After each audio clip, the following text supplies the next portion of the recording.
The Go Radio Football Show with Burger King. Watch live at 5 p.m. weekdays on YouTube. Join the conversation on 0808 17 17 700. Talking Scottish football first.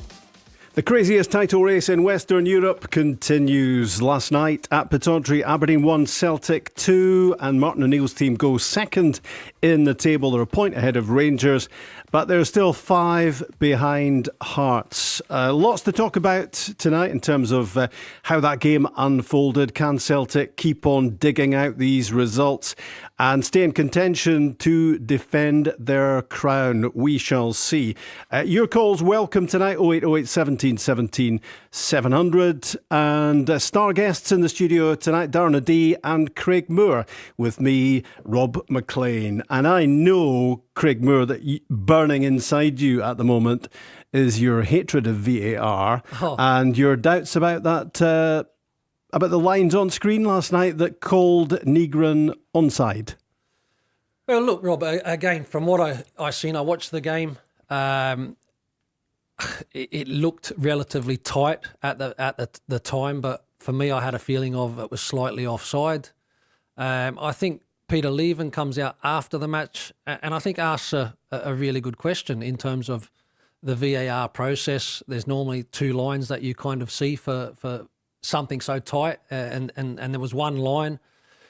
I'd like to know for the whole of Scottish football the reasons why it was only the one line that was used to get an answer on that, because certainly that was something that upset Peter Leven.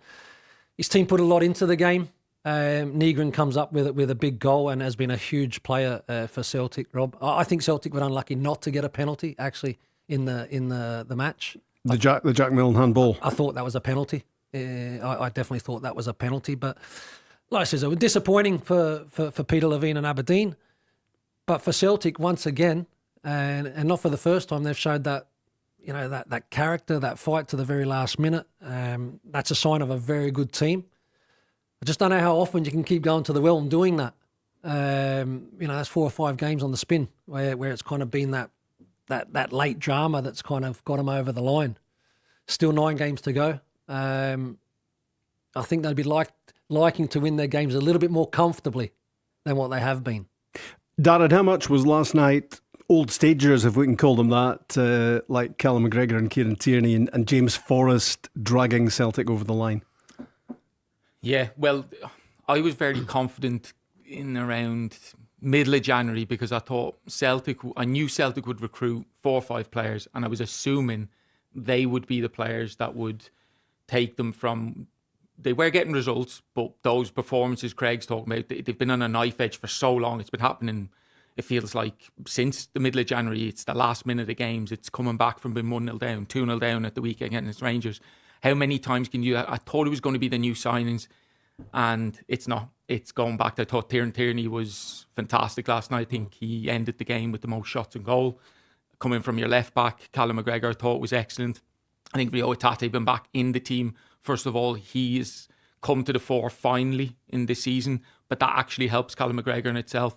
So yeah, I thought it would be the signings that will lift the squad, but it's invariably going to be the ones, I think, like James Forrest, Callum, Kieran Tierney, the old guard, if you like, that will be the ones that if Celtic are to go on, they're going to need to depend on them again. That's 2 games running. James Forrest has come up with something special. The cross in the Old Firm game, and then that little touch into Negron last night. Should he start on Sunday? Should James Forrest be in the starting lineup if Celtic are at their strongest in the attacking areas? Potentially, yeah. I certainly wouldn't have any qualms with James starting. I think what James shows, whether he starts or he comes on for 5 minutes, is what every winger at Celtic should be trying to take in and learn from him. And that is, he plays with a purpose. He knows he might be only on for 5 minutes, or if he's starting a game 90 minutes, it's regardless, he's playing with purpose all the time. He's constantly looking to be direct with the ball. Not invariably, as a winger, you are going to lose it. I watched Tierney, and I actually think there's a lot more to come with Tierney. I think once he starts to realise he doesn't need to absolutely beat people and get the perfect cross away, he just needs to become more decisive in his work.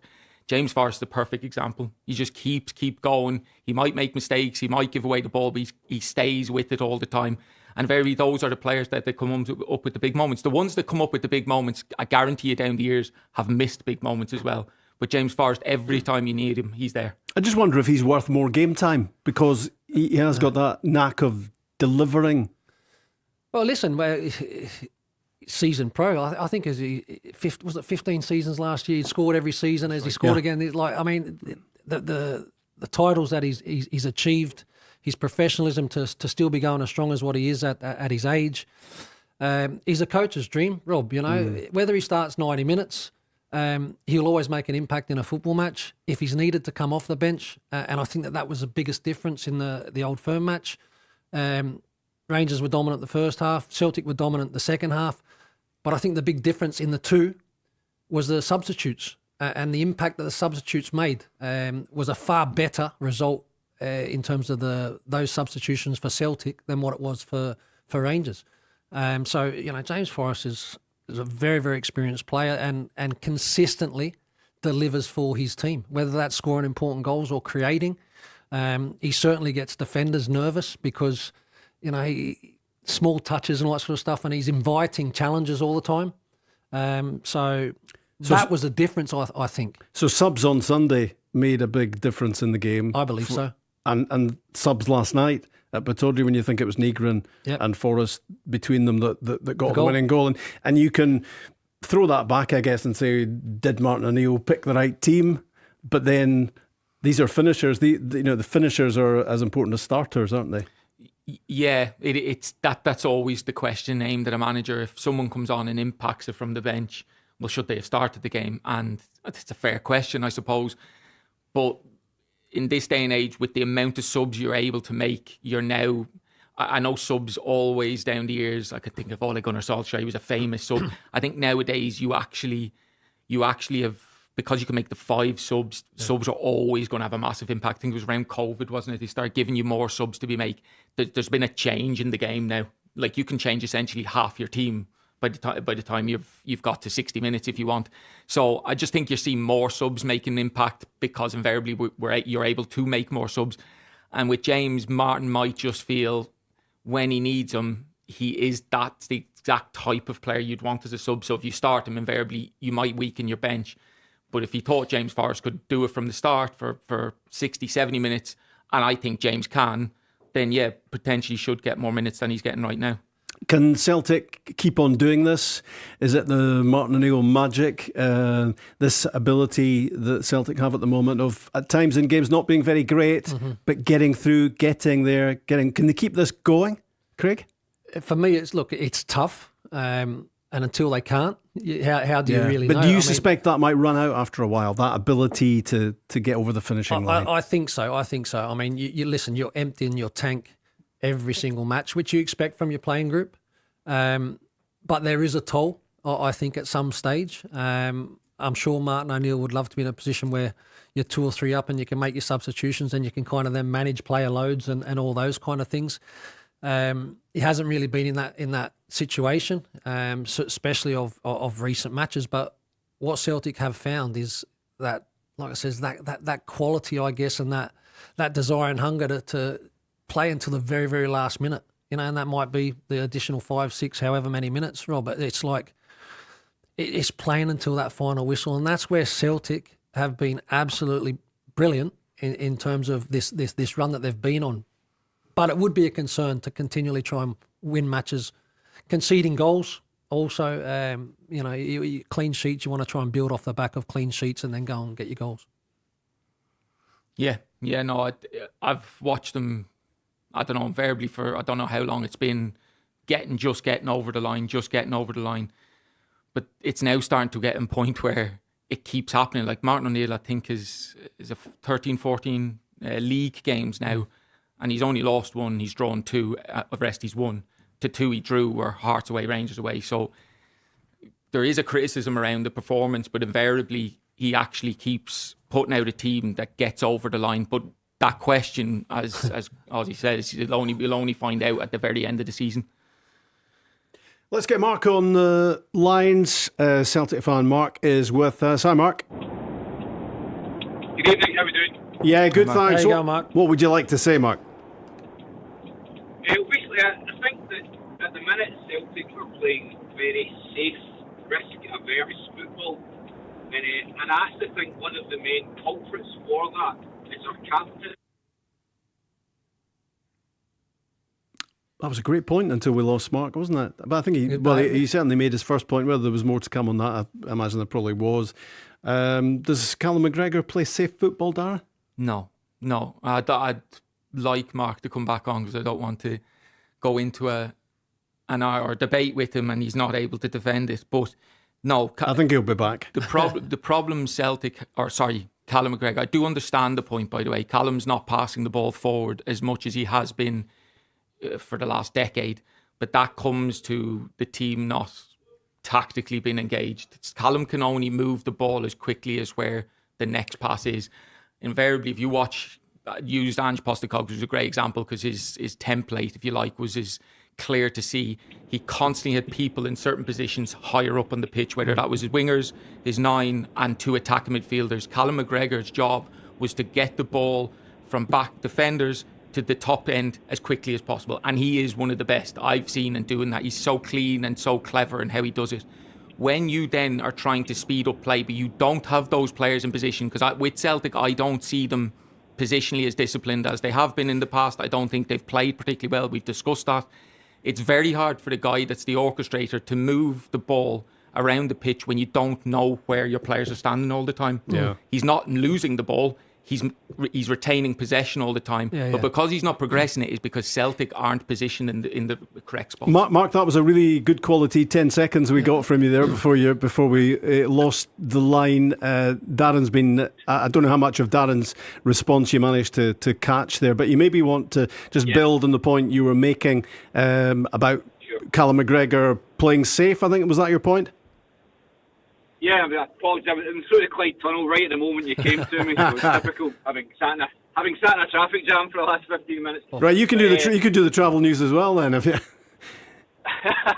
Yeah, avoid the Clyde. Well, avoid Gubbin Road. Try to go on. Okay, thanks for that. But my point was basically that listen, I love Callum McGregor. He's an absolute icon and legend of the club. But at times particularly when one of the wingers has the ball and is spaced with 1 or 2 defenders in front of him, the amount of times McGregor then points for the winger to pass the ball back the way, it happens maybe 20 times a game. And when someone gets the ball in an advanced position and there may be a little flit round the corner or a forward-thinking option, invariably McGregor points for them to go backwards. And because of his influence, because of who he is, they listen to him and we recycle the ball and start again. And it's so frustrating to watch. And I think we need to start taking more risks. And Callum needs to sort of be the orchestrator of that because he is so influential. I just think sometimes, particularly Tierney, he'll get the ball, he'll be faced with 2. He's got the ability to have a go and take them on or commit players and then lay it off, etc. But he tends just to follow what his captain orders him to do. And it's slowing us down and we're creating less chances as a result. I think, Craig, Darren's point when he initially answered the question was it kind of depends on what's round about you. It depends on what you've got as teammates and what he's able to do, Callum McGregor, because clearly over his time at Celtic, he's had much better players around him, hasn't he? Yeah, but Darren raises a very good point in terms of the structure, in terms of positionally where players are. I mean, Callum McGregor normally didn't have to think. As soon as he received the ball and he was facing forward, he knew exactly the options that he had. And maybe that's slightly changed. The other thing that you need to think about also is we're all talking about what a good player Callum McGregor is.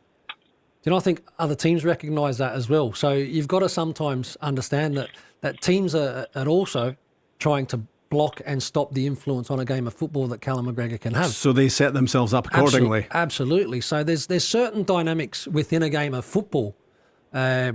When it's great and you're dominant and you're controlling the ball and that sort of stuff, and you've kind of won that initial battle, then there's probably not a better player in the league that can control a game of football like Callum McGregor does. But when the initial early stages of a game, when it's a real contest and people are well organised and all that sort of stuff and getting his head down, then he may not be able to go and force the ball forward, because force the ball forward, you lose possession, all of a sudden then you're having to go and defend. So I think there's times where you've got to pay credit to the opponent in terms of the way that they're structured and the way that they set up. When the ball goes into wider areas and your winger's against two defenders, I mean, normally I'd be going bonkers at my winger if he's trying to take on and beat two defenders. You're normally saying, right, we've got to come out, we've got to go another side, because surely there's a spare number somewhere else. Mark, we've been talking in the show about Celtic's ability at the moment to dig out results even when they're not firing on all cylinders. Do you worry that can possibly continue to the Premiership finishing line? I think it's a big ask. I think, we started the game really well last night, got the early goal, were in complete dominance at that point, yep. And then we sort of took our foot off the accelerator. Aberdeen then had a spell, got their penalty, and then it's the same old as it's been for the last few weeks, when it's just a bit of a struggle when we get there in the end. I think luck will eventually run out on that front. We need to find a way of capitalising when we're on top in games before it bites us in the bum, basically, because it will do eventually, there's no doubt about that, and we simply can't afford to drop any more points. It did look that way, didn't it, Darren, last night after Kieran Tierney scored inside 5 minutes. Celtic were running the show, and it did look as if they would kick on from the opening goal and put the game to bed. Yeah, I think the way Mark describes the game is exactly the way it went. They started fantastically well. Chances, goal comes, and then, it does just seem to step off it ever so slightly. Only the players, and I heard Martin O'Neill even speaking about it last night, they can only answer that, what exactly was in their mindset, whether it was conscious or subconscious. But that was the time to go for the second and go for the kill, and which Celtic can normally do. They let Aberdeen back into it, and we keep saying the same thing. It can Celtic keep doing this where it's just an odd goal? The one good thing, I suppose, as a Celtic fan last night was it wasn't done in the 95th minute. It was done earlier. Mm-hmm. And what I would give them credit for is we need to go back and say they lost, was it 2 weekends ago against Hibs? They then went away to Stuttgart, won, played away from home at Ibrox in a really, really difficult game, 2-0 down from half-time and got back into it. And then they went to Aberdeen. So I think in the context of that, yesterday's performance actually was acceptable. It was a decent enough performance for what they've just come through. But the problem is, these are the performances we've been seeing for months and months and months. Mark, who's Celtic's best number 9? Well, that's a question. I would probably say Ian Atchell, but trouble is we just can't keep him fit. I think whenever he has played, his first touch seems to be very, very crisp and clean, and he's got the ability to bring others into the game, but he can't stay fit. I must admit, Big Tam up front, he doesn't look as though he's doing it for me. He almost looks a wee bit reluctant to get in between the penalty, in between the goalposts, and get on the end of things. Mm-hmm. He's quite happy when he's outside the box, trying to link play. Not so keen on putting his head in where it hurts. That's my impression of him anyway. And I can't really judge the other guy, Adamu. He's not played a great deal. But if we can get Ian Atchell fit, I think that would give us the best chance. Would it be crazy to suggest, and it wouldn't be my first crazy suggestion, to play Benjamin Negron at number 9 for Celtic? No, I think they're getting to the point they're going to have to try it. Because of I think there's a tendency. The one thing I'd say about Negron is he's in the right positions constantly. It's some people will say it's timing and it's a knack. For me, it's not. With him, it's just relentless, driving into the middle of the goal, potentially right into the 6-yard box where you would normally see a number 9. My only worry with him playing as a 9 is back to goal, and he's arriving off the back of midfield players doing that. He's not arriving in front of centre backs doing that. So don't just think because he's doing it. But to your point, Celtic's number 9s have been abysmal. Yeah. Kranjčar is coming in, and listen, I'm not judging them as footballers. I'm just judging them over the games they've been in. They've not played much football elsewhere. He's done nothing. He's had 2 assists, and other than that, hasn't contributed. Adamu, likewise. The fact that he can't get ahead of Kranjčar tells you that. There's a winger that's come in we've not seen after 45 minutes. So a lot of the signings, other than Arojo who's come in, Oxlade-Chamberlain looks like he's not for up to much because of, again, lack of fitness, I would imagine. So you probably could end up seeing Benjamin Negron there, but I wouldn't just assume it would be the exact same kind of thing where he'll just keep getting goals from it. Again, me personally, right, Maeda, I know that people might, he was a striker in Japan. He's not prolific, right? But he creates a lot of opportunities. Mm-hmm. He creates a hell of a lot of uncertainty in a defender because of his pace and his relentlessness. And again, so you look at, he might not score you as many goals, but I think you'll get more opportunities through Maeda playing through the middle. What about his miss last night? Yeah, no, but he's known for his misses as well, Rob. Yeah. But he wasn't missing so many last season. No, he actually he showed a good range of finishing again at the back end of last season. He showed a good range of finishing in Japan as well. Listen, when a player's confidence is through the roof, it's amazing what you can do. I think if you were to ask most Celtic fans, I don't think that would be the issue they'd have with Daizen Maeda at the minute. Is his quality, it's his attitude to actually run. The relentlessness you're talking about, we've seen it at nowhere near the same level pretty much for the full season. I think that is the kind of reason, because otherwise, I would agree, he'd be the absolute number 9 that mightn't score all the time but would cause chaos for defenders. Is that a toys out of the pram scenario? 100%, 100%. Daizen Maeda tried to leave last summer, didn't happen. I believe he tried to stay in the winter because he didn't want to risk moving club, but that I would have thought would have settled him down and you would have found a new kind of form in him. It doesn't seem to have. And listen, I'm going to be very careful in criticising because he has served the club unbelievably well. Yeah. He's been fantastic.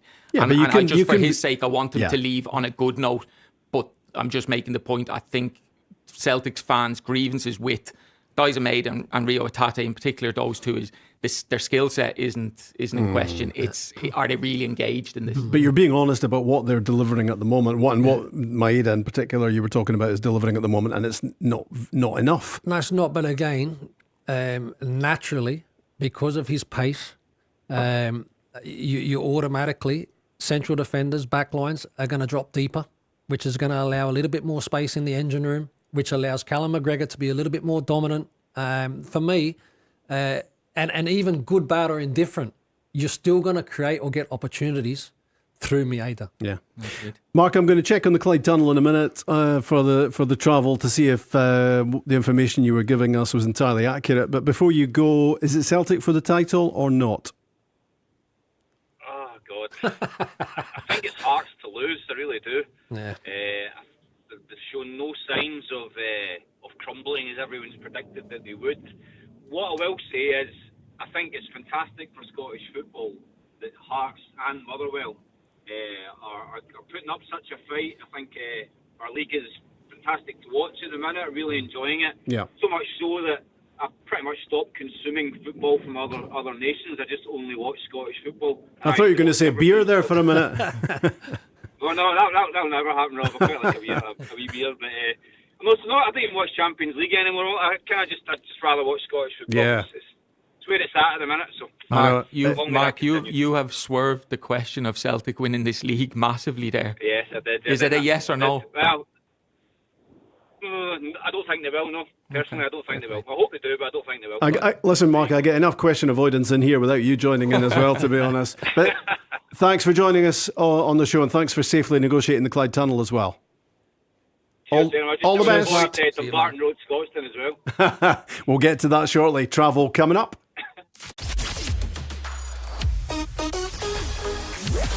The Go Radio Football Show with Burger King. Rob MacLean with Darren O'Dea and Craig Moore in the studio, and we just heard from Mark in his car.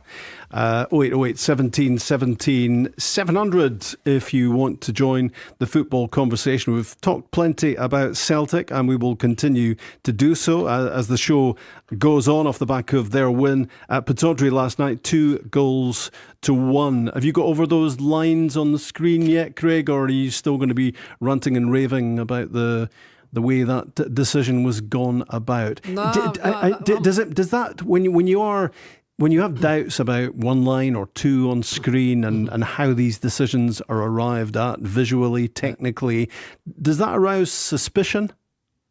No. For me, it's not about any shenanigans, Rob. It's just about a question that I thought was a valid question from Peter Leven in terms of you would normally see the two lines, and this time there was only one. It would be good to get an explanation as to why that was the case. Maybe suspicion the wrong word, but confusion. I mean, I think confusion affects lots of us, doesn't it? Yeah. Whether we're working at games, whether we're just watching games, you just want to know why decisions were taken, how the decision was arrived at, don't you? My problem, and again, everyone's got a different opinion, but my problem is that VAR for me has not improved the game. It's something that I think delivers nowhere near the same experience for the fans, who for me are the most important thing in the game, because without the fans we don't have a game.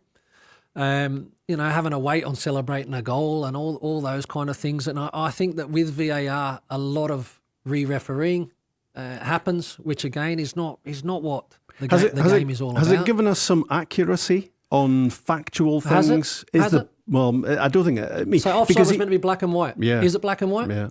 And things like, is the ball over the line as well? I mean, there have been loads of occasions where, because there aren't enough cameras, not enough angles, we actually don't know for sure. But it's about interpretation for a lot of these things. And interpretation, again, Rob, your interpretation to my interpretation to Darren's interpretation is completely different. Yeah. Yeah, I'm of a slightly different view.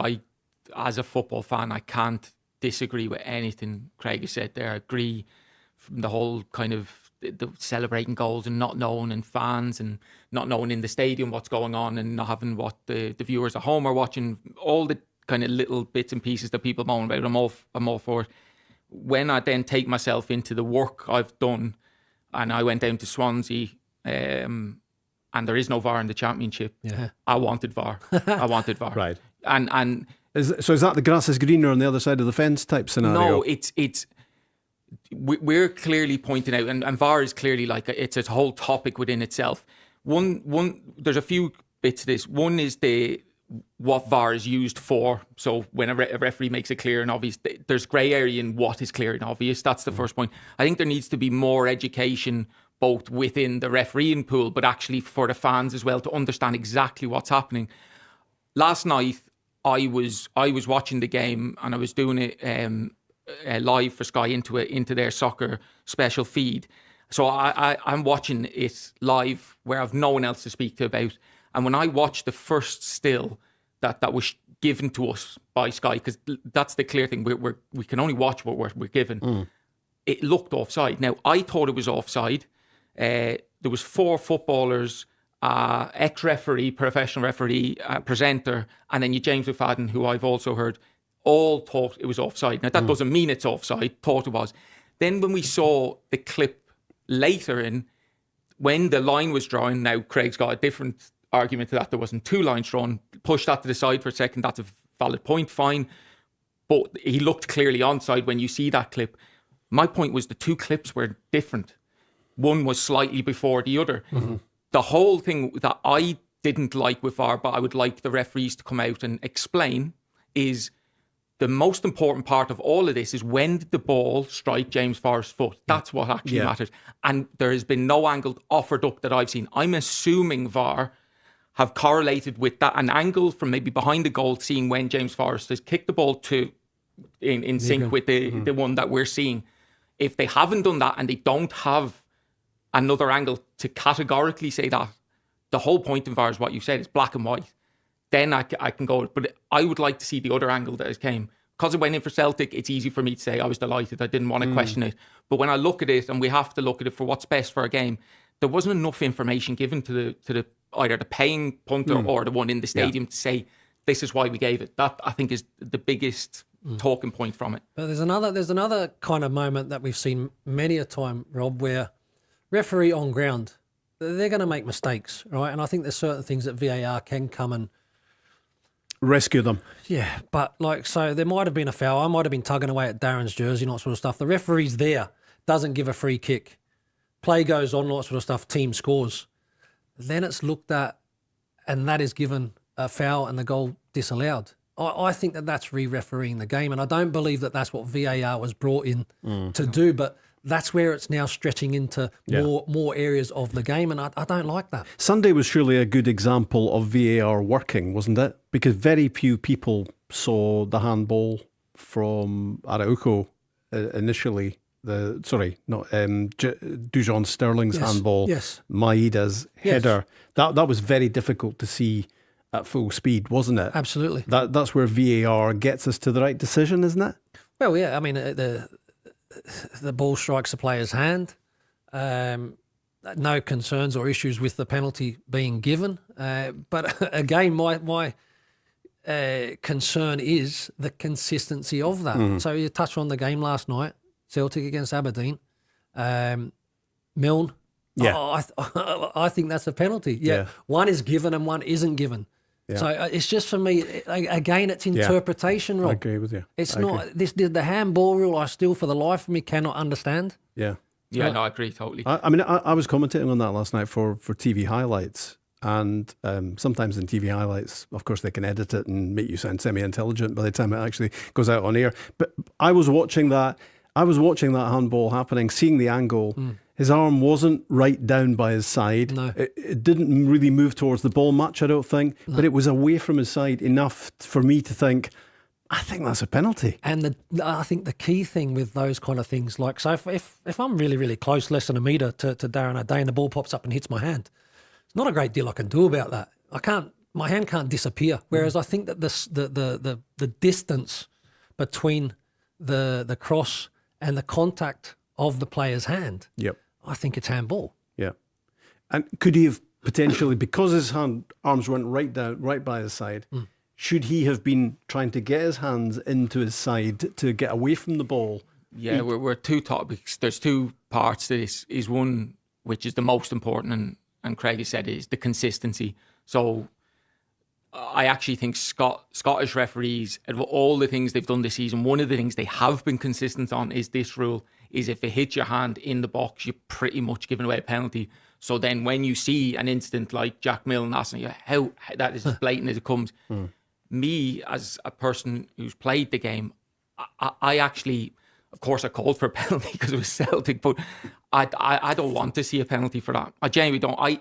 His arm is slightly away from his body, but his arm is completely straight. It's down.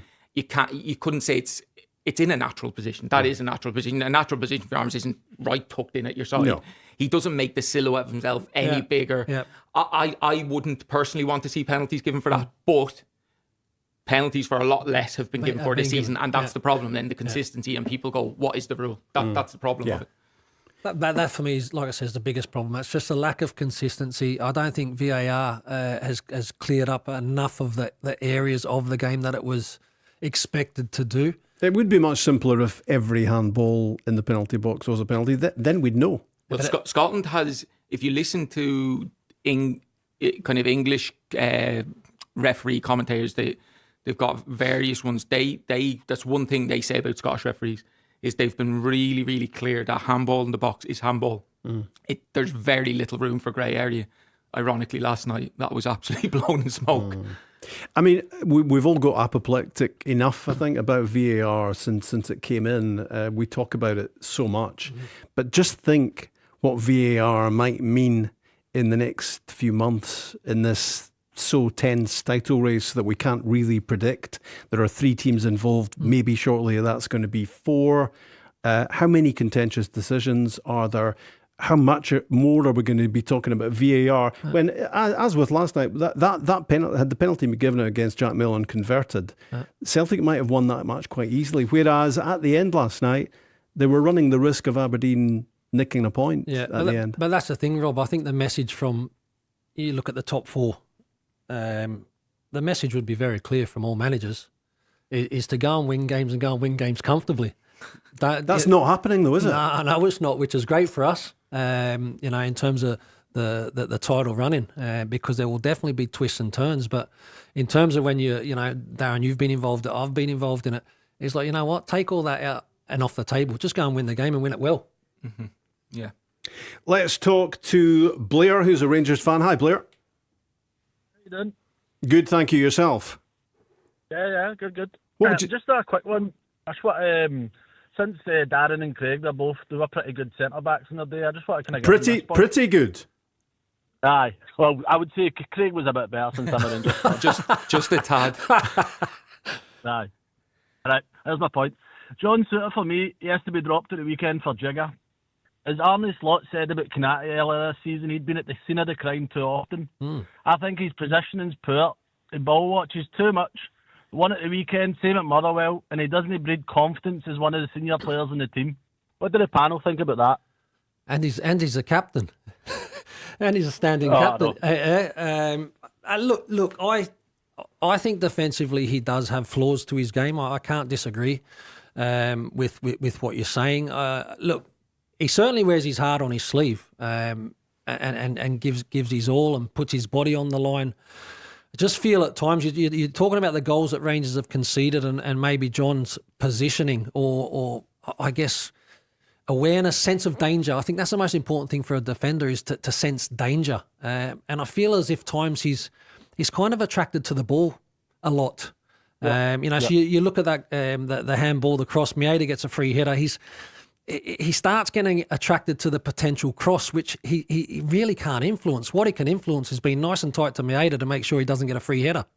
Those kind of scenarios that I've continued to kind of see in his game is an area that is there and clear to see that has to improve for me.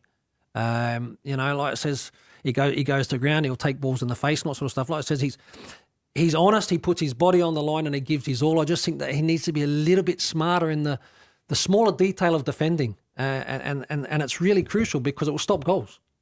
What's your take, Darren, on John Souttar? Sorry, Blair, you suggested Giga would come in for him, is that right? Yep, I would like to see Giga just so I think as well we could play a higher line as well with the pace. I just think Souttar, he doesn't want to defend one-on-one, he wants to be, and he does, you see every time, like Maeda spins off, he'll foul, get a yellow card and he puts the team in danger. I think he doesn't want to defend one-on-one high, he wants to sit back a bit. Yeah, no, I understand, and listen, you will have watched a lot more of him than me, but from a point of view of where Rangers are in the season, the context of it, I would be very, if I was Danny Rowe, I'd be probably thinking of holding on to as many experienced players as you can that know, I don't want to say know what it takes, because I'm not sure a lot of the Rangers players have been part of winning teams just yet, but they've been part of the club for a long time and they get it. I'll be honest with you, the player I have seen for Rangers a number of times is Giga, and I've thought he is a mistake waiting to happen. I do agree he's got his physical attributes are very, very good, but I think it was a game early in the season I watched him and it's one of the worst performances of our Rangers. In fact, you know what it was? I'm sure it was the first game against Celtic they played and he looked all over the shop. Listen, unless he's improved greatly, I wouldn't be changing, but if he has, that's up for Danny Roll's decision. That's what I was saying. I think you could even put Stelling centre back and put Tav back to right back because I just don't trust Souttar at all. Okay, that's an interesting shout. And Sterling, to be fair, has played a number of positions. Plus, Tav's obviously played in there when they've gone to three centre backs as well. So listen, there's some flexibility for Danny Roll, but I think he'll probably go with virtually the same as what he did in the Old Firm match. It's just past us, and the learning that he has to.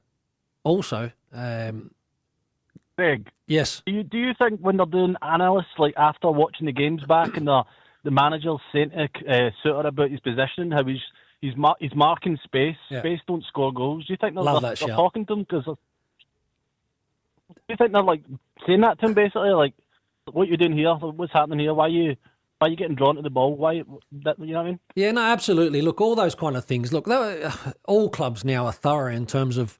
What's expected and but it comes down to, in a game of football, there's so many things that a coach can't tell you, and you have to make a split second decision. And again, it's sensing danger. Like I says, defending is about being able to do it well and sense danger. And you need to be better at that. Like I said, you can go through loads of video analysis and see moments and all that sort of stuff and talk about it for fun. At the end of the day, you've got to be able to do that and execute it on the game when it really matters. Also about Darren's point when he was saying about Jigger, I agree with him. That game at Hampden, he was a bomb scale. But that since he's came back from AFCON, him and Fernandez, they had a good partnership. They were proper. They looked strong, but then Souttar came back in, and that's when we've been leaking goals. It's not all his fault, obviously, but. I'll trust you on that, Blair. I'll trust you on that. You're the expert in that field. Defenders, it's a strange though. Again, I'm looking at the game and how it's evolved, and I'm thinking a good defender stands out like you would not believe, right? Because a defender that wants to defend, that actually does his job, that you're not talking about too many touches on the ball. He gets out of his feet and he shifts it.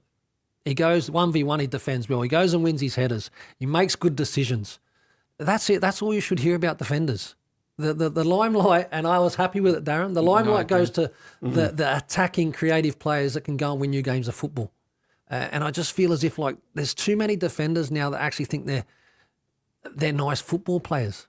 Just defend. Do your job. It definitely has evolved. Actually, speaking off air, not to go off topic on this, but when you asked last night how Benjamin Arthur played, it's like the best thing I could say was you can't really remember him, but that for a 19-year-old or whatever to play away from home in Aberdeen, debut, you go, well, that's a really good performance then. Yeah, so, absolutely. But centre-backs, there's so much now with them being part of the build-up of the game and the responsibility on the ball, which, to be fair to John Souttar's not bad at, but no, I take your point, and we'll see what Danny Roll does at the weekend. A bit like good referees as well. You don't see them when they're Correct. performing well, which is why we know them all intimately, to be honest. Blair, thanks for your call. Cheers, Blair. And you too can join the football conversation at 0808 17 17 700. The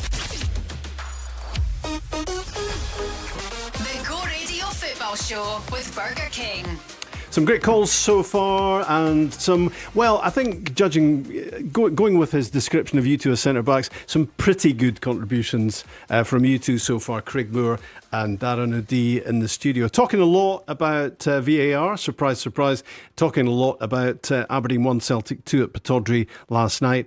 Talking a lot about this compelling title race. And of course, we're just about into Scottish Cup weekend, Scottish Cup quarter-finals. Rangers against Celtic is on Sunday, Darren. And I just wonder how much the way edition 1 last weekend finished kicks on into how this one goes, because obviously Celtic came back, Rangers switched off.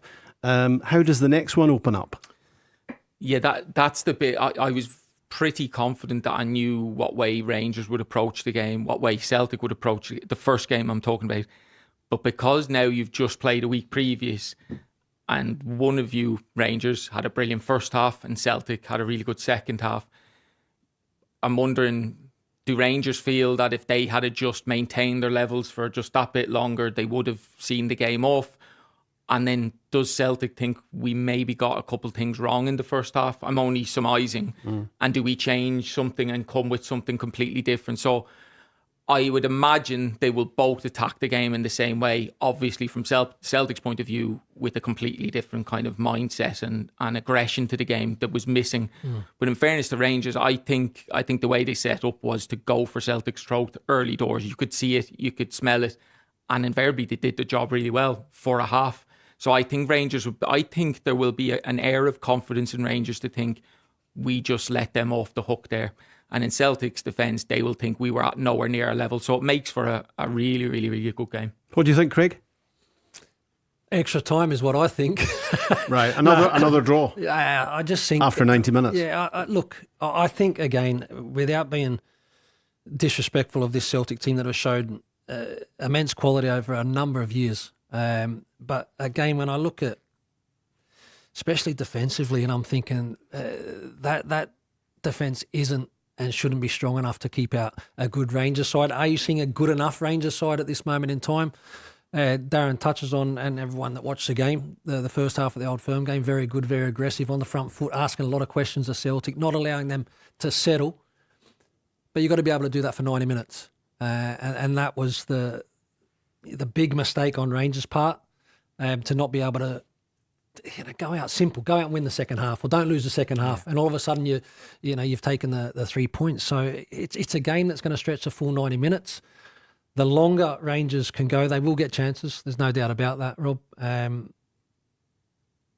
If Celtic get time within this game to dominate, Celtic look dangerous every time they get forward, right?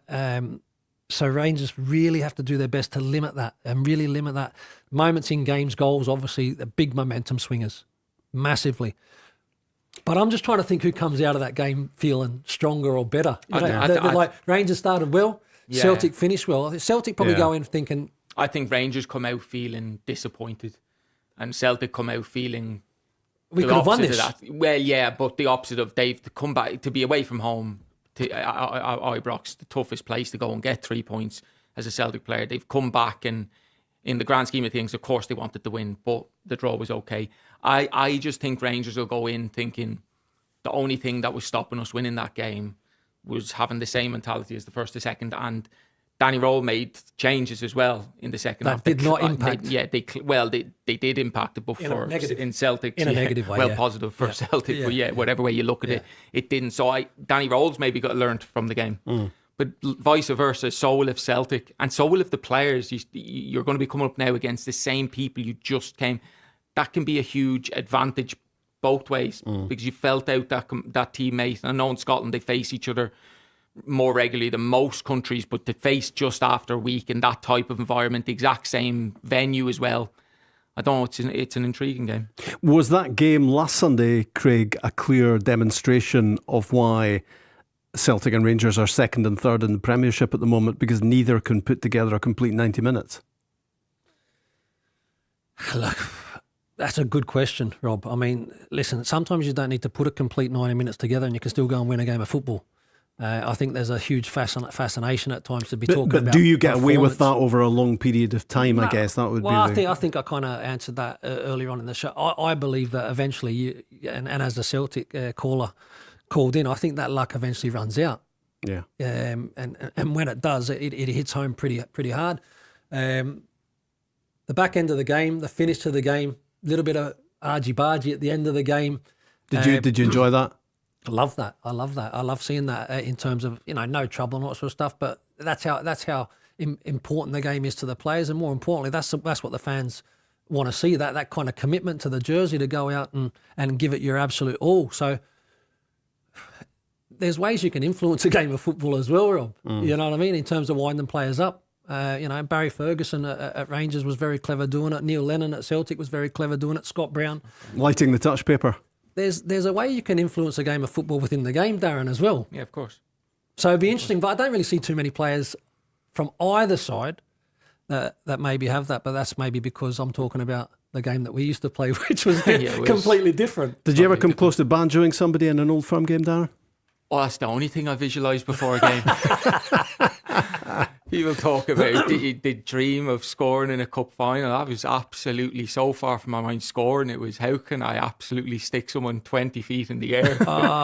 No, it is true. Listen, there is a different mindset, and some of the things that maybe happened in games previously, there's definitely not the same aggression level on the pitch. So I quite enjoyed it after him. Do you know what? I can't say I enjoyed it, but I quietly say I enjoyed it.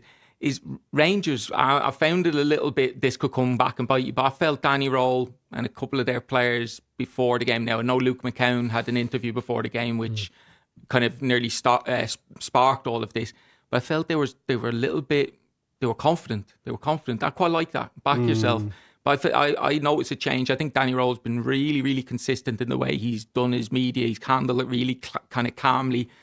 The days leading up into that, he sparked it a little bit, and as we've both said, no problem at all. As long as it's kept within a certain parameters, go for it. Yeah, I don't think Martin O'Neill on his 74th birthday expected to be behaving like a nightclub bouncer, splitting up the players at the end, did he? But again, Rob, there was nothing much in it. But again, like I said, I think that these are the things that at times do kind of spill over a little bit, but it was controlled. Nothing for me crossed the line, and it's what you'd expect to see from both sets of players, and expect to see it again. Come this weekend, because the individual battles, Mikey Moore, Araujo. Again, there's an element there where that particular dual battle can have a huge influence on the match. That's been a great first hour. And we're looking forward to another top quality 60 minutes on the way after the news at 6. And your calls as well on 0808 17 17 700. The Go Radio Football Show. Show with Burger King. Watch live at 5 p.m. weekdays on YouTube. Join the conversation on 0808 17 17 700. Talking Scottish football first.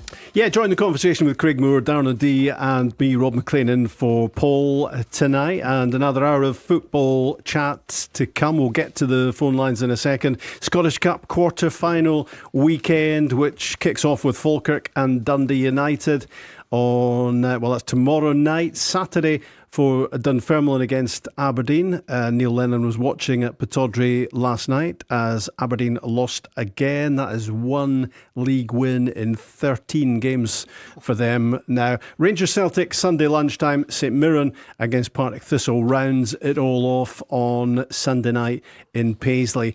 And I'm just wishing, Craig, that I'd gone at the start of the season with my gut feeling for St Mirren to win the League Cup, Hearts to win the league, and Falkirk to win the Scottish Cup. What sort of price would I have got on that, do you reckon? Name your price. You wouldn't have got a price, you'd have been sectioned. Name your price. Did you tell anybody, or are you just coming up with that now? I'm trying to find I'm trying to find a witness for it, and struggling at the moment. But I tell you what, although I would have to caution this by saying I did think Motherwell for the Scottish Cup. Yes. Before the Aberdeen game. Yep. Before they went out. Mm-hmm. Falkirk. Could Falkirk win the Scottish Cup? What a season this could be, were it to be those three that won the three major honours. Yeah, well, Rob, I mean, how could you rule that out in terms of what we've seen this season? Yeah, Falkirk at no time have they let themselves down this season, or if they have, they've bounced back. Again, a thumping result at the weekend there.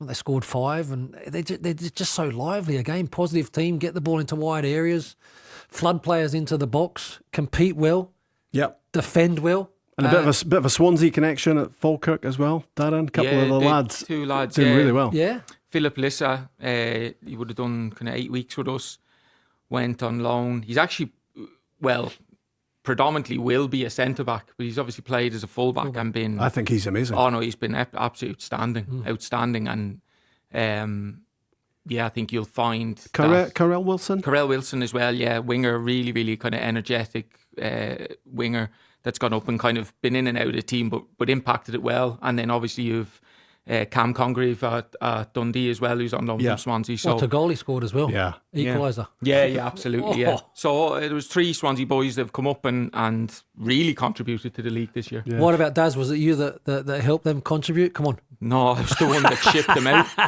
and then I got shipped out for making the bad decisions. That seems like a good point to go on the phone lines. Let's get Robbie involved in the football conversation. Hi, Robbie. Good evening. Thanks for letting me on, Rob. I'd just like to make a couple of points. I'll make the first one to Darren. Mm-hmm. Darren, what I'm going to do is I'm going to go for the 2 handballs. I'll go for it's just how I interpret the rules and just see what you think. Now, okay. The Sterling one, we'll go for the Sterling one, and the one against the Aberdeen player last night. The reason that I'm going to do that is because one's far out for the body and one's quite reasonably. It's no by his side, the Aberdeen one, but it's still a wee bit out. Now, I'm just wanting to just go through. If you actually read the rules, understand that obviously how referees are seeing the handball rule, right? So let's look at the 2 instances. The Sterling one is away from far out, another one is reasonably close in to the body of the Aberdeen one. Now, let's look at the handball rule. Intentional or unintentional, a consequence of the body action, and does it in a natural or unnatural position. Now, see that even that the one at the weekend, the Fernandez one, right? So did I call him Sterling? I can't remember if I did. The Fernandez handball, right? Or was it Sterling? Sterling one. Yeah. Now, I think if you actually look at that, that's unintentional, right? Mm-hmm. I also think, even though his hand is a way out for his body, he's jumping up like that and his legs up in the air, his hand is going to come out a way away from his body. So, right, we can say it's about, let's say, I actually like to do it this way, go for a clock, sort of kind of the hand of the clock. So it's his Sterling's hand is away out at 9 o'clock, or if you want to call it 3 o'clock, away out to the left-hand side. I also think that is definitely in a natural position, and it's also, right, a consequence of his body action. So obviously we know what that means. If your leg goes up, how you jump up, how far your elbows are coming up. I actually think it's the same with Aberdeen one. Now here's how I feel how referees are actually interpreting these rules, Darren. See, it seems to me the way that is the further your hand is away from your body, the more it's unnatural, right? And the more it's actually, you could see, deemed intentional. And it just doesn't seem right to me, because at the end of the day, you can get a hand away far away from the body, right? And it's still, as I say, that one with Sterling, I think that ticks every box in the rules. Same with Aberdeen one, the two of them. But I'm just saying that one's far away from the body and one's no. Robbie? Are you arguing that? I'm just sorry. I'm trying to gauge what your point. I'm still thinking about the clock. Are you? No, it's 3:00 for Aussie and it's 9:00 for me. That's what I was going to say. It's just a hand rule. Are you saying that you don't think either are penalties, or you both? That's what I'm trying to grasp. Are you saying that you didn't think? I'm trying to grab it from the official's point of view. Right, okay. Did you think they were both penalties? Did you think they were both penalties? Right. No. Here's how I see them myself. I'm just trying to get it for how they're thinking and the handball rule in general and the rules. Here's my opinion. See the one the Rangers one. Roles reverse. Even if you were on the park and you were I'm a Celtic fan, right? Okay. So if you were on the park and that was you in Sterling's position, I would still say that's a handball, because I'm seeing. Basically, I'm in agreement with you. See, if you say that I have no idea what a handball rule is. It seems to me that the further it is in, the less they're going to get, and the further it is out, the more they're going to get. But I'm just trying to say that one, his hand is away from his body, all right? But I'm just saying that's unintentional. Yes. 2, it's a natural position. And number 3, it's a consequence of his body action. So I'm not even wearing green tinted specs here. I'm reading the rules on that Sterling one. Say no penalty. I would give it because most people give it. That's just what I'm trying to say. Most people would give that. Willie Callum in front of a VAR studio, and how referees are given handballs. But I'm reading the rules. It's unintentional. It's a consequence of his body action. And number 3, it's a natural position. Okay, yeah. You know what I'm saying? Do you get what I'm saying? Yeah, no, absolutely. I I'm a wee bit all over the place, but I'm just saying. No, I would say that one, the Sterling one's a penalty. And that other one's a 50-50, the Aberdeen one. But it's just, they're not making any sense. I think we're all over the place, to be honest, trying to interpret. I think what the points you're making are fair, and albeit you're a Celtic fan, you're trying to give a rounded opinion on it, and I totally appreciate that. I think with the Sterling one, I think unintentional, absolutely. I think a natural position, I understand what you're saying in terms of you can't jump with your arms by your side. His hand wasn't in terms of refereeing would not be deemed in a natural position. It was in an unnatural position. Sterling. Sterling. Yeah. Why though, Darren? Why? Just because his hand was away? You're saying you're trying to speak from kind of where the referees are coming at. If your hand, if your hand is above your kind of shoulder range, it's going to be deemed in an unnatural position. But I do understand that the way he's jumped, that is where your hand might end up. But just know if you do, there's a lot, and it gets hit, you're going to give away a penalty. The difference between Jack Milne is his hand is his arm is as straight down as he possibly can have it. It's nearly locked. It's slightly outside of his body. They are the ones that I think I've seen it all year been given. So there's a thing of consistency. I think there needs to be discussed. But I don't want to really see penalties for that, because I just think the defender has his arms by his side. He's not trying to make himself any bigger.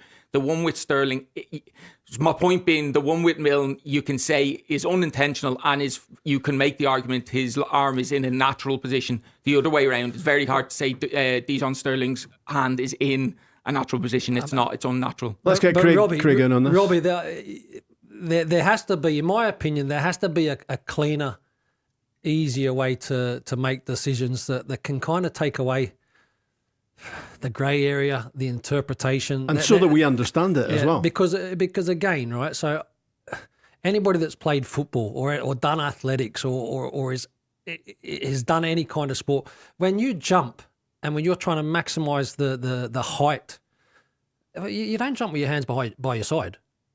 You're naturally using your arms to generate height.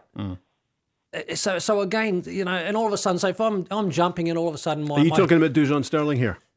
Sometimes it's like, what are you meant to do apart from your hand to disappear? Yeah. But the ball's going in, isn't it? The ball's probably going in when it hits his arm. But would have Butler maybe saved it? Maybe. You know what I mean? So for me, there has to be something cleaner. And takes us away from this, because we can then deliberate about but you do testing and all that sort of stuff about jumping and all that sort of stuff and what's a natural jump. It's just crazy. So just every handball then? Well, I thought what it was in terms of, certainly if a striker or an attacking team scores a goal and it hits an opponent's, and it hits the player, that's no goal. It's no goal, right? So that's clear. Yeah, that's clear. So how can we try and find something that's clear just across the board in terms of all around with the handball situation? Because there's too many ifs, buts. Yeah, Milne and all that sort of stuff. Yeah, the distance was a little bit further. Okay, yeah, but what does the distance have to be before it's deemed to be a penalty or not a penalty? Or he could have moved his arm out or in. Come on, man. Robbie, have you got a simpler part 2 than part 1 was? I've also got a question or two to ask you as well. If you don't have a part 2. I'll just say this on handball, and I think this is why it's. Are you still on part 1? I'll just go for. I'll just simplify this, Rob. Okay. Right. Okay. See, outfield players. Right. We'll just look at it kind of basically. Right. Outfield players are not meant to handle the ball in general. Right. It's only the goalkeeper that's meant to handle the ball, and I think that the way the referees see it is, the more your hands out, the more it's unnatural, the more it looks intentional and all that, and it just doesn't look right. No, see how I'm trying to support it in a way. See for the Sterling one, right? I do think that's a handball, because at the end of the day I'm looking at the handball rule in general.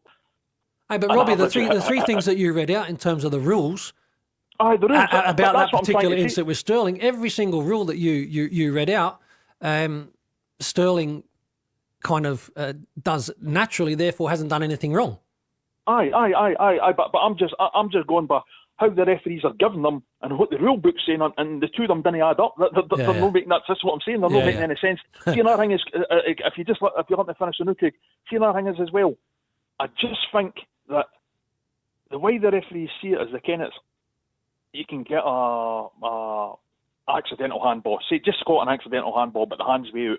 I just think that the further your hand's out, it just doesn't look right in general, because outfield players are not meant to handle the ball. Yeah. So if a hand's away out and the ball hits the hand, whether it's intentional or unintentional, or let's just say it's unintentional, it just doesn't look right not to give it. Do you get what I'm saying? That's how the referees look at it. That's how I think. That's to simplify how I can see how the handball rule is complicated, but if you look at it that way, it's actually quite simple, because outfield players are not meant to handle the ball. The further away the hand is away from the body, it doesn't look right not to give it. Do you see what I'm saying? That's how I think. That's how I think it's quite simple in a way to look at it. Yeah, agreed.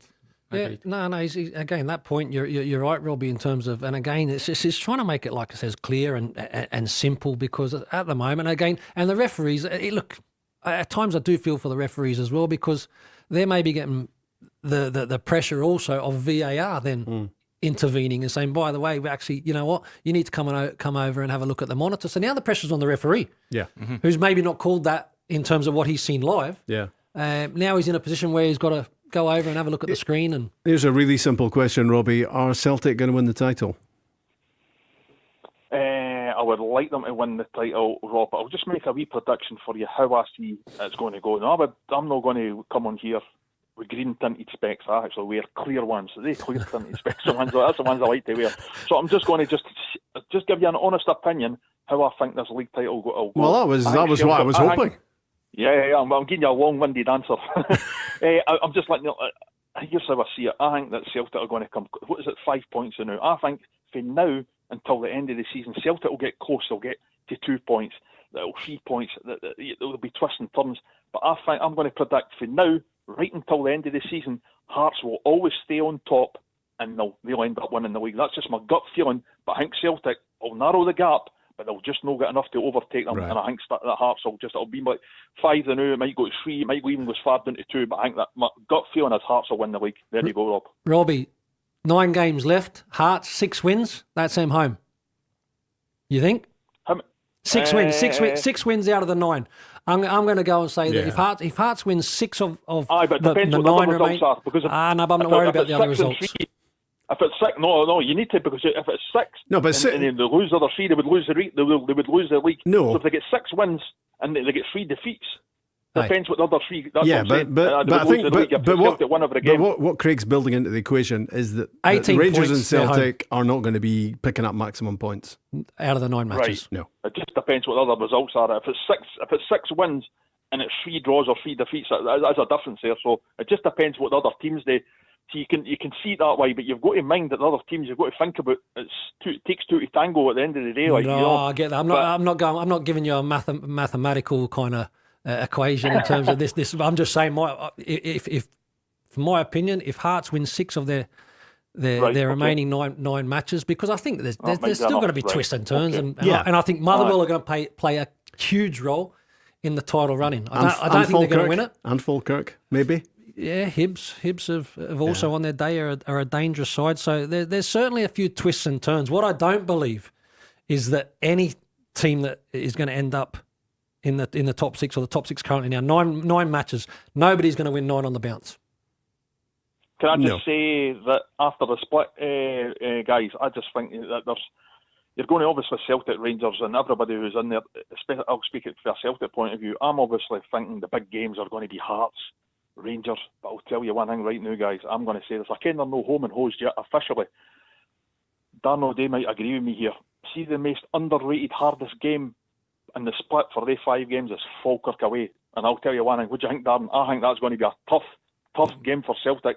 We've seen Negrin scoring that one only goal earlier this year. I think it was in January, but Falkirk should have won that game. That's a hard place to go, Darren. Yeah, they should have. Yeah. And you could throw Motherwell, because Celtics need to play Motherwell twice still next weekend, and obviously then after the split. So yeah, they're going to have, you think of the Hearts and Rangers games being the key ones. The reality is every one of them are going to be incredibly difficult. I think the 2 away, Darren, can I just come in here? Am I right in saying that I think the way it would work out is the 2 away would be Falkirk and Motherwell, and the 3 at home would be Hearts, Hibs and Rangers. I think that's the way it would work. If it's playing everybody 4 times, I think it works that way, definitely. Yeah, Hearts and Rangers will definitely be games. Yeah, absolutely.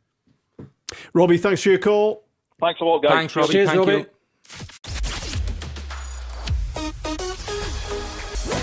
The Go Radio Football Show with Burger King. Yeah, live from the Gorbals in Glasgow, it is the Go Radio Football Show with Burger King, with Craig Moore and with Darren O'Dea and me, Rob MacLean, looking ahead to the Scottish Cup quarter-finals, which start with Falkirk and Dundee United tomorrow night, Dunfermline Aberdeen Saturday, and a double bill Sunday, St Mirren against Partick Thistle, after Rangers against Celtic. I'm just wondering, Darren, how concerned you were last night when you saw Kieran Tierney getting injured. He got a stamp on the boot and he was immediately signalling to the physios to get in and about him. You would hope that he can stay fully fit for the run-in, because he's been a big player for Celtic, hasn't he? His attitude, his goals, everything. Yeah, well, one of the points last night, which it wasn't a great stat for Celtic, but in the starting lineup, he was their top goal scorer. He was only on 4 goals, mind you, himself and Yang. So it just shows you, because of Nygren and Dyson Maeda have been on the bench. He's actually gone under the radar a little bit, Kieran Tierney, this year. And I suppose it's because he's come off in the majority of games, whether it's been 60 minutes, sometimes later. I think he's been very, very mature about himself, because one thing I certainly know personally with the kid is coming off will be the last thing he wants to do. But I think there's an acceptance that he really, really needed to find this year and get through it by hook or by crook fit. So we've kind of your attention goes to he's not completing 90 minutes. You look now, he's got 5 goals and he's got, I think it's 11 assists. Like, that's at any going for a fullback, that's excellent. And that's him not well, that's him building fitness throughout the year. So he's coming on to a really good game. So to answer your question, it was Olisanya he's protecting the ball. It is the height of clumsiness. What I don't buy into it. It's a bad foul. Sorry, it's a foul, and it was a yellow card, I think, at the time. He's not trying to do anything to hurt Kieran Tierney, but what he did do kind of takes a really wide step to guard the ball. But Tierney's nowhere near him, really, and he's absolutely overstepped it, and it looked a really, really sore one. They're the ones where you can break their small bones, where it's the metatarsal in your foot. So the one thing I would say is Tierney did play a lot of the game after that. That's a good sign usually. But again, knowing what it's like to feel pain on a football pitch, what we've done before, the adrenaline going once the game stops, does that when the pain kicks in. So yes, but to answer your question, Kieran Tierney is a vital player to keep fit. And Olisanya as well, for the penalty, does something very, very, you get your body across, and you're actually willing to take the contact. But obviously, there it was to get the penalty. But you're right. Tierney for me is, listen, a fit and healthy Kieran Tierney is enormous for the football club, because his quality, his ability to get up and down. Yes, he'll make mistakes. Does it faze him? Not one bit. Loves the football club. Seems to be a great leader. Just a really good example. So when you're bringing people into the fold and all that sort of stuff, like a Callum McGregor, they're crucial in driving the culture. You can't have too many of that type of player, can you? Especially in this sort of situation where it's game on for the title. Particularly when you're not performing at your best. That's when everything's going brilliantly well, and invariably for a number of years it has been at Celtic, and it's felt very much they're just in rhythm and they're going from game to game, performing a really high standard. Leaders come out when you need them. They don't come out, they're not at the forefront of things when everything's going right. You find the leaders in your group when things go against you. And Celtic this year, I don't think it surprised us, but we found the leaders in the group are Callum McGregor, Tierney, the ones that are there all the time, that put themselves out, haven't maybe at times performed to the highest level, but they're there. Other players, people don't know behind the scenes, will pull out. They'll maybe come out of games injured for a few games when they maybe could have offered themselves up. The atmosphere playing at Celtic and Rangers is, make a statement, and Craig, you can give your own opinion, is probably the most difficult environment to play in if it's not going well. And Celtic and Rangers have felt that this year. Celtic haven't felt that for a long time. So you need your leaders. So Kieran Tierney, Callum McGregor, even a James Forrest just around the place, they're invaluable. Who are the equivalents of Tierney, McGregor, Forrest to a certain extent? I mean, just as important coming off the bench, making the contributions he makes. Who do Rangers have that would be parallel to those players for Celtic? Do they have? Yeah, look, I think you've definitely got Tavernier, 100%. He's not playing at the moment. Doesn't matter. Doesn't matter. He can still have a huge impact on the team. Jack Butland, and again, these are not perfect players, and they make mistakes in games and all sorts of stuff. But again, they'll take that responsibility. They won't let it affect them. They'll continue to go and deliver more times than not, Rob. Raskin, can you throw Raskin in there again? Raskin for me is probably still that's a part of his game I think that will continually improve. Is he a loose cannon at times? Well, he's shown that he's got a real passion and a strong opinion, Rob. And there's no problem. I've got no problem with that at all. I play with players with strong opinions. Lorenzo Amoruso had one of the strongest I've ever known. Did it make him a bad player or a bad person? Absolutely not. He was a huge player for us. Did you argue with him? Not much. He was my centre half buddy. We were okay. We were okay. But you know what I mean? Like, see, when it comes from a good space, then people they accept it because they know that the reasoning is because they want to win. They want to do well. They want to make sure that they can raise the standard to become better, to make you better. That's what you need. The players that we touched on at Celtic, 100%. I think Jack Butland, I think Tavernier, I think Raskin needs to improve upon that because I think he has some personal things maybe inside his own head at times. Yep. Could Tavernier have got Rangers over the finishing line last Sunday? Had he come on second half? I think so, yes. I think that again, we've touched on the substitutions. the impact, the experience. Especially in this game, never ever underestimate the experience. And Tavernier, what is it about him that you think would have made a difference for Rangers' second half? Well, I think that when probably Rangers needed to dig deep and maybe try and find a goal, that Tavernier becomes a real likely contender to help and to make that happen. And listen, when Tav for me is an amazing professional, right? Again, I speak to the likes of a Richard Gough. See if Richard Gough ever got dropped as a captain, he'd leave the club the following day. He'd leave the club the following day because he's like, oh, no, I'm the captain. The toys would be fully out the pram, I'm crucial to what we're going to deliver. Yeah. Tavernier's not been he's been in a situation where he's been dropped, he's been left out. He still comes on, he still makes an impact. He still comes on, he's still professional. That's without even knowing behind closed doors what he's like. But from what I hear, just a great professional. Why would Danny Rule not use him last Sunday, second half, as a means of getting the job done? Only Danny will have that answer, Rob. Do you have any thoughts? I mean, has Tavernier gone down in his estimations in terms of using him? Again, only Danny Rule can answer that question. What I'll say... Are you surprised that he's not... I think that Tavernier was a player that would have been able to at least try and steer that result in Rangers' favour as a second half substitution. Were you looking at the game thinking that at the time? Thinking of ways... No, I was looking at the game and hoping that Rangers could go and get the third goal and kill the game, because I think that would have killed the game. Yeah. But then when obviously Celtic come back into the game, and then all of a sudden they have the control and the domination, and then they're pushing, and that's when a Tavernier, I think, can come on and disrupt it a little bit. It takes us back to that discussion we were having earlier on as well about how much last Sunday impacts on this Sunday, and what both sides are going to do differently. Yeah, I thought Araujo, who's been very, very good since he's come into Celtic. In fact, he's been excellent. I thought he was poor. So, but sometimes you can look back now. I think he potentially made his debut under Wilfred Nancy in Wilfred Nancy's last game. So I don't think it was quite his debut, but it was essentially his debut in a Rangers Celtic game. So putting context, that's very hard to deal with in itself. So if you thought about it that way, he might have come on a ton Araujo now for the next game. But you flip it in reverse and think the person that playing against him, where it was Romans down that side or Mikey Moore, who've had a good game. If I'm Mikey Moore, I'm going, give me more of that. Absolutely. Do you know what I mean? So the psychological effect that it can have on both players, Araujo, I would think, will go into the game thinking, I'm going to be a lot better today.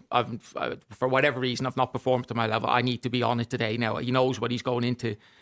But on the flip side of it, and that'll go right across the pitch, centre-backs into centre-forwards, midfield players, they'll have felt each other out, and I don't think the two teams will change all that much. I think it'll be relatively the two same 11s, and if I was guessing, the formations will be the exact same as well. So you'll literally find the exact kind of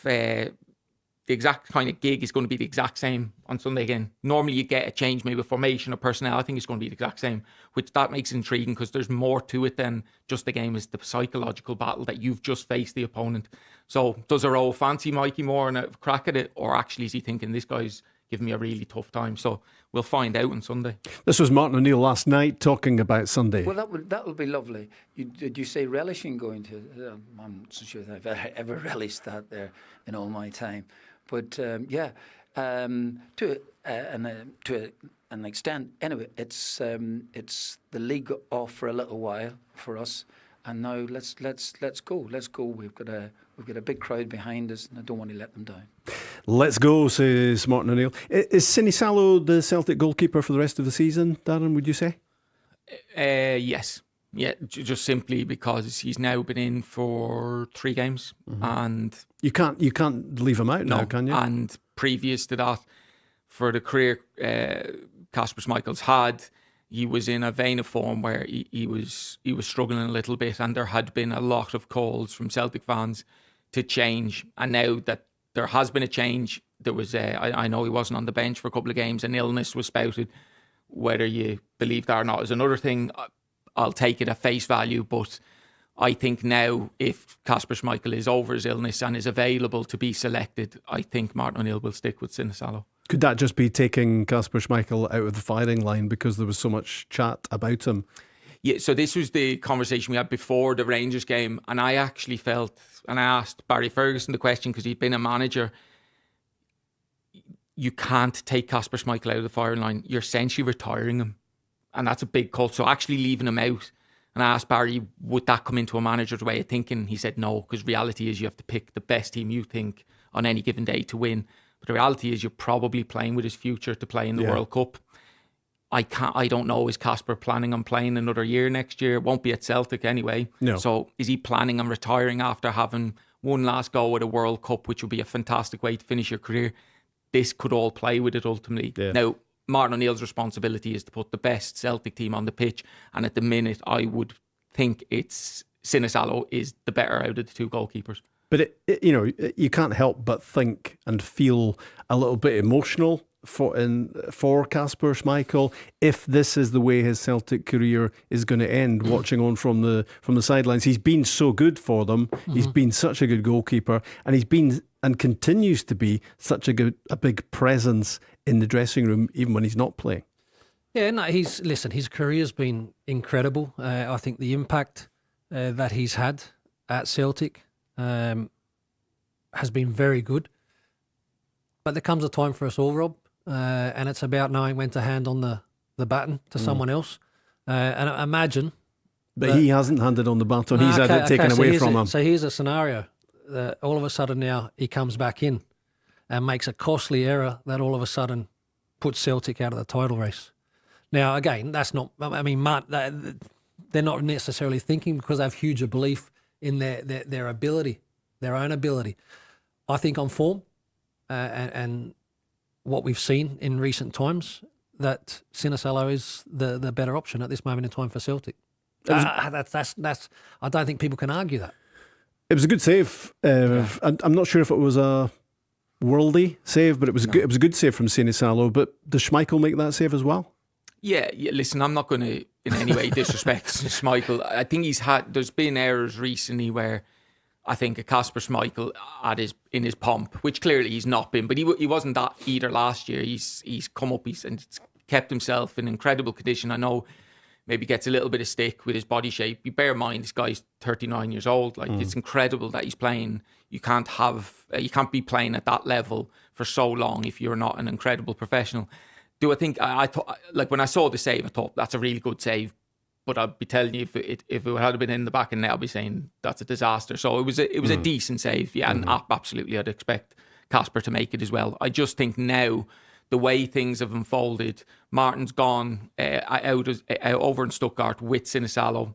They've ended up winning the game, which was, I know they got knocked out, but it was actually a brilliant result, especially off the back of losing to Hibs at the weekend. He's then lived in the hardest place for Celtic footballer to play in Ibrox, with no fans, with none of your own fans or very few of your own fans. He's handled it. He's then had a big game away up in Aberdeen, and he's going into now an environment he's already done. So I just don't see Martin O'Neill changing it. And the other thing also to consider, you're talking about the two goalkeepers, right? Defenders. Yeah. All of a sudden, you're involved in a back four, and the goalkeeper situation keeps changing behind you. Mm-hmm. Well, that's another thing that you start kind of thinking about.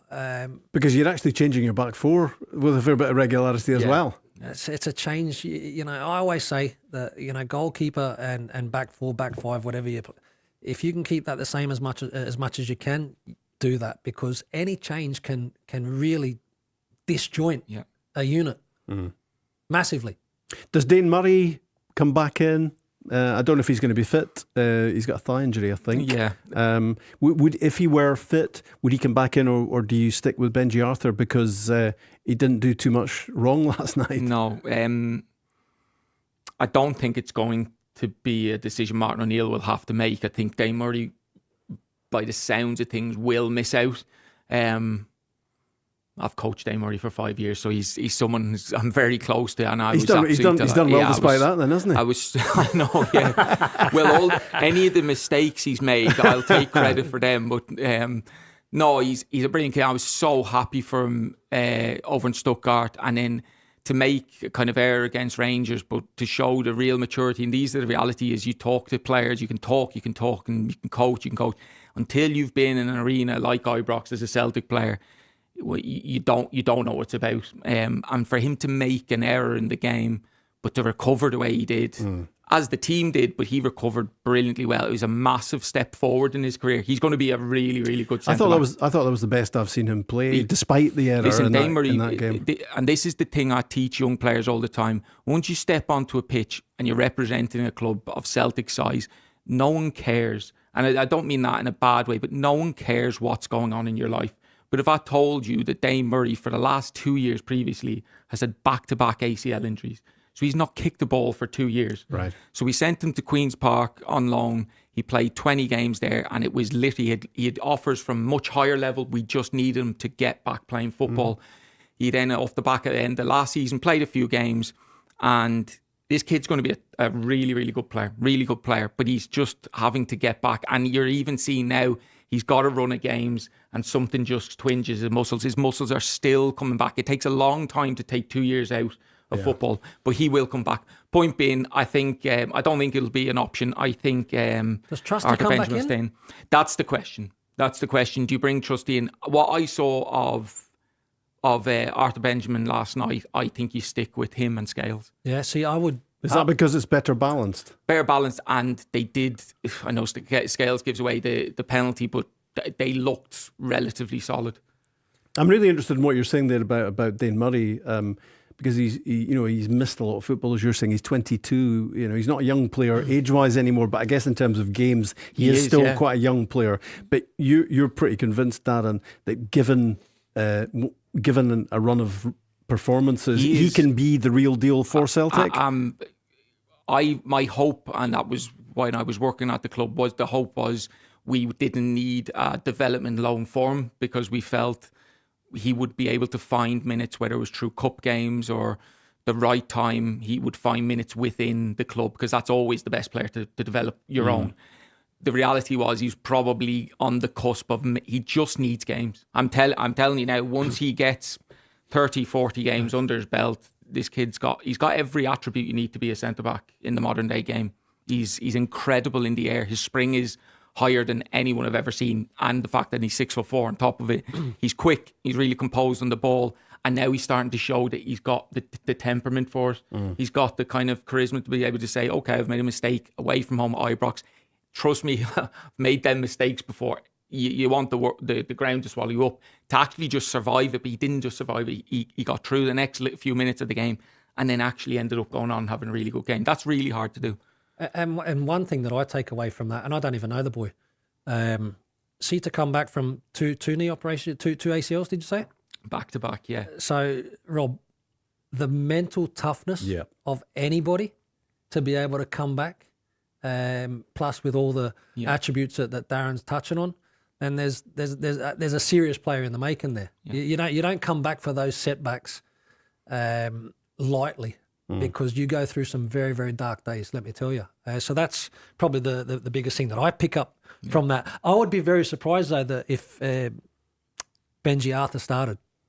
Oh, you think he'll come out and trust you? I would think so. Yeah. And I think Martin O'Neill will go for experience. I don't think he'll throw somebody into to the type of fire that it's going to be with what's at stake. Right. You might well be right, yeah. It's a fair point. We're talking football till 7.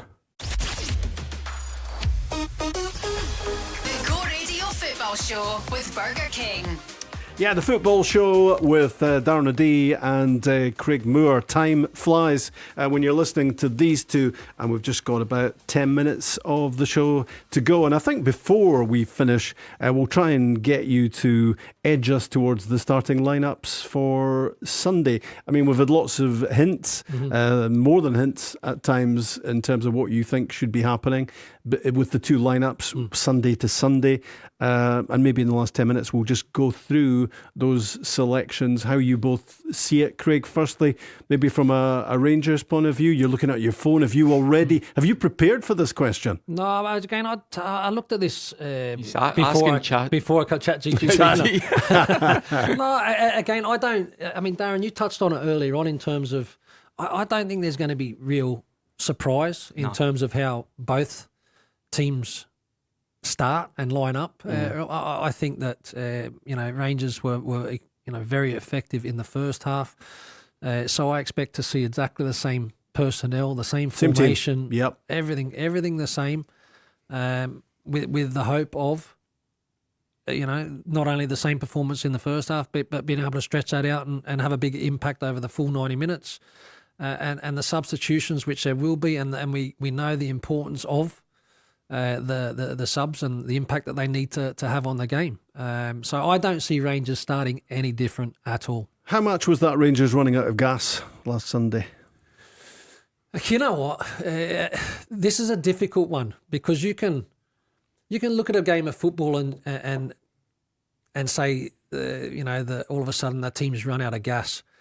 But momentum, when it shifts, and all of a sudden the control of the game is not there, or to be fair, Rangers don't mind it being an arm wrestle. They don't mind that. They like to be nice and direct and physicality and what have you. And I think that was effective in the first half. But it's difficult because the opponent, or Celtic, they'll have times where they're going to have good control of the game, and it's easy then to say, our Rangers look leggy now. But then again, there's a stage where Celtic have earned the right now to have that control in the game. So it's a difficult one, because momentum, confidence within a game, within the 90 minutes, Robert, it changes. Moments change a game, and all of a sudden now you concede 2-1. Yeah, sure, I feel a bit leggy now, and my anxiety levels have gone through the roof, because the game's on a knife edge now. At 2-0 it was nice. Yeah. But now then it changes, and then all of a sudden the confidence within Celtic, they've silenced the 50,000 nights, and now they're growing in confidence and asking a lot of questions. So it's amazing how it changes. Yeah. I don't believe that they run out of gas. The moment of the game changed. Yeah, I think I totally agree, because you've been in the situations before. I think Celtic slightly adjusted to Rangers. They had to, and they obviously made the personal changes. Yeah, massive. But so Celtic were better in possession in the second half. They couldn't have got much worse, to be honest with you. But the other part of it was Celtic defended Rangers' direct play differently. They didn't kind of put as many men forward to press it, because they knew it was coming along, and they picked up more the second balls, if you like. That's maybe where Rangers, or Danny Rowell, didn't adjust and kept playing in that kind of similar fashion, where Rangers probably could have got hold of the game, because Celtic weren't kind of squeezing the game as much as they were in the first half. First half was going over the head. Rangers were on the front foot and they were picking up seconds. So there's loads of different reasons for it. But I agree. I don't think Rangers necessarily ran out of steam. I just think the momentum shifted and Celtic ended the game. And Celtic, you could smell it was coming, or certainly the players did, and they got back in and got a result out of the game. The funny thing about all this is we could go into Sunday and Celtic are the teams that start on the front foot. You just don't know. And I suppose that's the beauty of these games. But you feel it, Rob. You feel it as a player.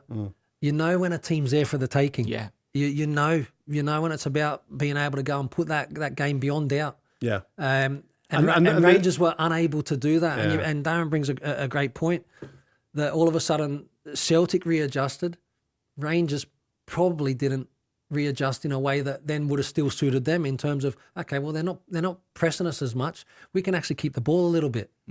And then suck Celtic out, and then all of a sudden it's a different game. But Rangers didn't do that. Yeah. So Celtic had a feeling second half, this is happening, this is coming. Absolutely. We can feel it. And from a Rangers point of view, this is starting to slip away. And what do you do at that? How do you reverse that at that point? Mate, it's the personal duels. Yeah. Personal duels. Looking around the park and seeing that it's a player from your side that's winning that personal duel, that 50-50 challenge. All of a sudden now that's one that we've won, that's another one that we've won, and all of a sudden that gets you out of that that feeling of being stuck or pinned in. Yeah, well, you asked the question about the experience of the players.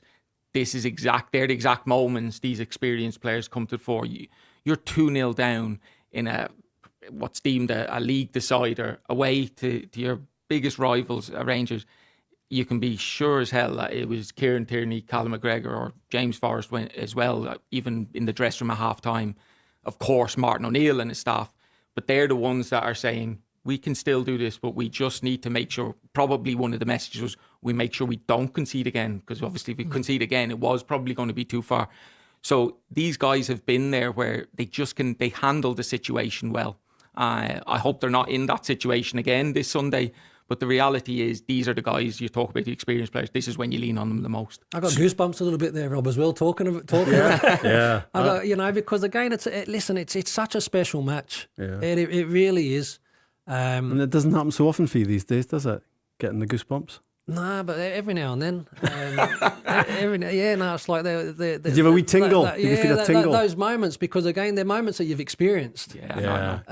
And again, sometimes you take huge confidence and a huge boost of being under siege. Yeah. But being able to defend, stay tight, not concede, and then go up. And I remember back in the day, the team that I come into at Rangers, where Celtic dominated majority of the games, but did Rangers find a way how to defend, how to not concede a goal, and go up the park and score on a transitional moment and win the game? There's no better feeling. Yeah. So same again, Rangers, says Oz. What about Daz on Celtic? Line-up. Sorry. I think it will be Sinisalo, Arojo. Craig's thrown in the trusty one. I didn't have that in my head. I'm going to go, he'll stick with the Scales and Arthur Benjamin. Benjamin although Arthur. I do agree with Craig's point. He's probably right. Tierney, I'm assuming he'll be okay. If Tierney's fit, he'll play. If not, Srirachi, who to be honest with you, is a very able replacement. Yeah, good player. I like him a lot. It'll be Callum, McGregor. Negrin will play in there. Hatate,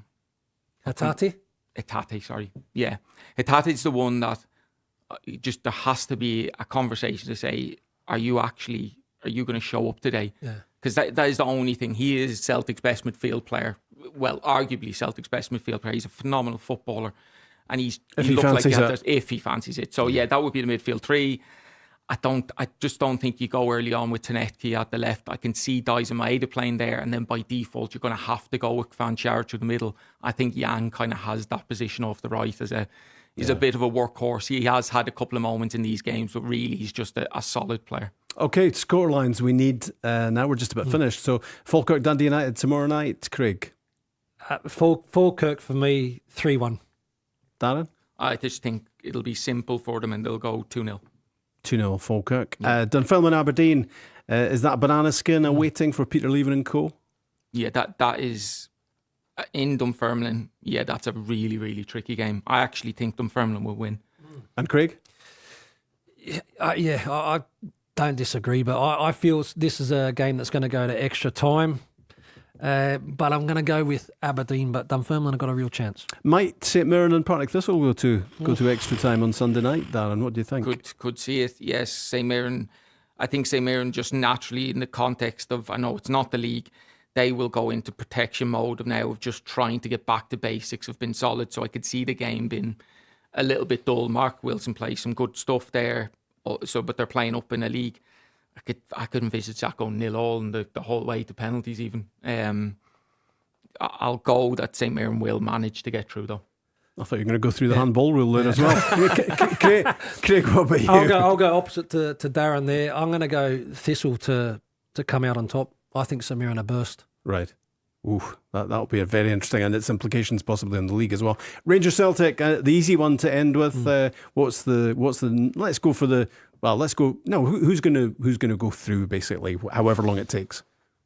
I think Rangers will go through.